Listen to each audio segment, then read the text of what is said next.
Bonjour à tout le monde, j'espère que vous allez bien, ici Savant Céleste et aujourd'hui on se retrouve pour une nouvelle vidéo sur Uranus dans la maison 2. Donc position assez marrante puisque Uranus est maître du Verseau comme vous le savez, la maison 2 est rattachée au Taureau, le Taureau et le Verseau sont en carré, donc Uranus en maison 2, donc analogiquement en Taureau va forcément donner une précarité financière. En tout cas ça va être très instable dans tout ce qui va régir l'argent, le compte en banque, les biens matériels, donc tout ce qu'on va posséder, tout ce qu'on va conserver.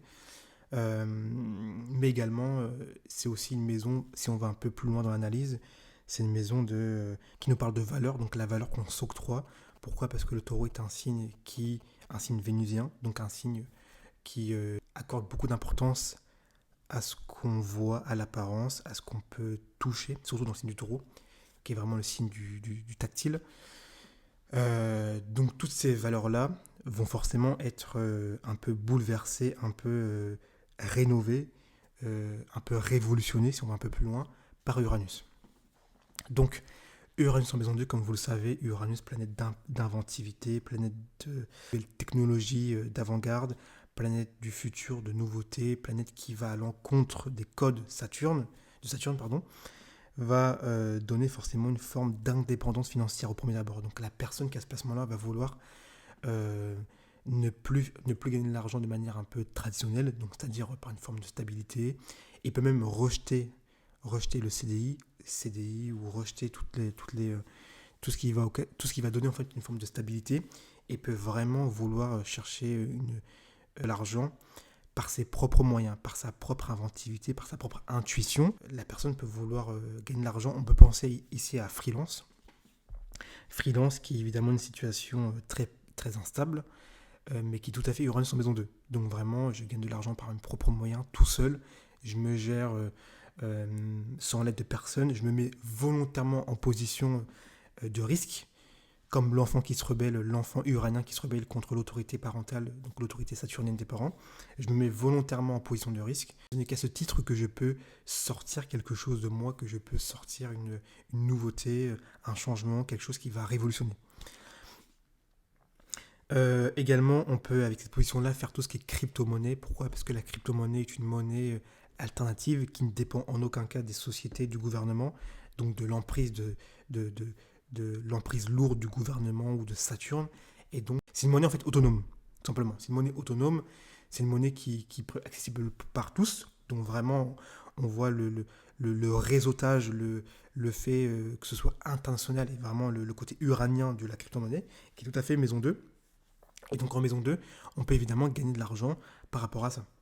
Mais dans les faits, Uranus en maison 2 prédispose forcément une forme de précarité, une forme d'instabilité. Pourquoi? Parce que la maison 2, normalement, c'est une maison où on va sécuriser à mort. Et forcément, si vous avez Uranus, Uranus va venir mettre des brèches, va venir, à l'image d'une foudre, fissurer ce compte en banque, fissurer, laisser des bouches d'air, en fait. Et il peut y avoir des espèces de pertes avec Uranus en maison 2. Il peut y avoir comme je l'ai dit, des montées, donc des injections d'argent d'un coup. On peut penser peut-être à quelqu'un qui peut gagner peut-être, je sais pas, 100 000 euros d'un coup. Voilà, c'est injecté, c'est rapide, en un éclair, la personne j'allais dire une fortune, pas forcément une fortune, mais en tout cas beaucoup d'argent. Mais c'est aussi dans le cas inverse, c'est-à-dire qu'aussi, il peut y avoir des espèces de crash, des crashs financiers effroyables, où on peut perdre d'un coup beaucoup d'argent. On peut limite se retrouver à la rue, en tout cas dans une forme de précarité. Et c'est dans ce moment-là que justement Uranus va pouvoir faire sortir quelque chose de novateur, quelque chose de révolutionnaire, quelque chose où la personne, quand elle sera proche quand elle n'aura plus aucun appui, hein, comme l'enfant qui se révolte et qui donc va claquer la porte et qui donc n'aura rien, plus de parents, plus d'argent, enfin plus de la stabilité, quoi, plus le coussin où il peut un peu se poser, euh, servir un peu d'accoudoir pour en fait le supporter. Là, il n'a plus rien, il a plus aucun airbag. Donc forcément, et c'est dans ces moments-là justement que la personne, l'uranien, va pouvoir sortir quelque chose de novateur, un changement. Donc il va peut-être à ce moment-là, l'uranien, chercher à créer un espèce de réseau, à vouloir s'associer avec différentes personnes qui partagent une idée un peu similaire. C'est typiquement la crypto-monnaie en fait, hein, créer une monnaie universelle pour tout le monde, mais qui ne dépend en aucun cas du gouvernement. Et c'est dans ce moment-là que l'uranien va pouvoir faire émerger quelque chose de novateur et va pouvoir avoir une autonomie, une indépendance et potentiellement créer un réseau vaste où lui, il a pu se différencier et gagner beaucoup d'argent. C'est possible. Mais pour ça, déjà, il y a quand même pas mal de démarches à faire, de chemins à faire. Uranus également en maison 2. On a parlé d'instabilité, on a parlé d'indépendance. Uranus nous parle également de nouvelles technologies, de tout ce qui est technologie d'avant-point, technologie avant-gardiste. Donc ici, effectivement, je peux penser à quelqu'un qui effectivement va faire partie d'un réseau, donc d'une entreprise, une entreprise un peu internationale, donc une grande entreprise, et qui dans cette entreprise va se focaliser sur un domaine, ça s'appelle un domaine lié à l'IA, typiquement uranien, et donc ici il va essayer de faire émerger sa plus-value, et qui donc va devenir une espèce de personne un peu, un peu marginale dans l'entreprise, mais incontournable, parce que c'est la personne qui s'est spécifiée dans ce domaine-là. Donc c'est quelqu'un qui peut potentiellement avoir une espèce de cabinet dans une entreprise, quelqu'un d'un peu indépendant, dont l'entreprise a besoin pour faire marcher le système. Donc typiquement, c'est quelqu'un qui s'est développé dans l'IA, dans la technologie, dans la data, et, euh, et qui donc est une aide précieuse, en tout cas en termes de, d'entreprise. En tout cas, Uranus en maison 2 vous prédispose déjà de base à la naissance, vous avez un biais pour vivre une instabilité, c'est volontaire, c'est voulu par le karma, par l'âme, par l'univers, pour que vous soyez volontairement en précarité, en instabilité,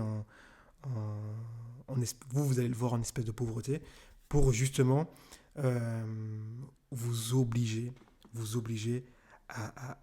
par l'intuition uranienne à sortir quelque chose de nouveau, à, à potentiellement faire quelque chose de révolutionnaire en fait en termes financiers. Et vous avez le potentiel pour le faire puisque vous avez ce placement-là. Et, ça peut potentiellement vous faire gagner, effectivement, comme j'ai dit, ça peut être une injection. On peut injecter comme la foudre en un éclair. Vous avez un compte qui est rempli du jour au lendemain. C'est imprévisible, Uranus. Hein. On connaît, c'est une planète d'accident où on ne le voit pas venir. Hein. L'accident qui vient d'un carrefour et boum, on se retrouve la voiture à l'envers. Uranus vous prédispose à avoir un éclair d'un coup, une injection dans le compte, mais en tout cas, il va falloir que vous passiez par une forme d'insécurité, d'instabilité, vous n'avez plus de coussin, vous n'avez plus d'airbag. Il va falloir passer par là, et dans tous les cas, Uranus va volontairement vous mettre dans cette situation-là. En tout cas, j'espère que vous avez pu mieux comprendre ce placement-là. Si c'est le cas, n'hésitez surtout pas à mettre un like et à vous abonner, et on se retrouve avec d'autres vidéos.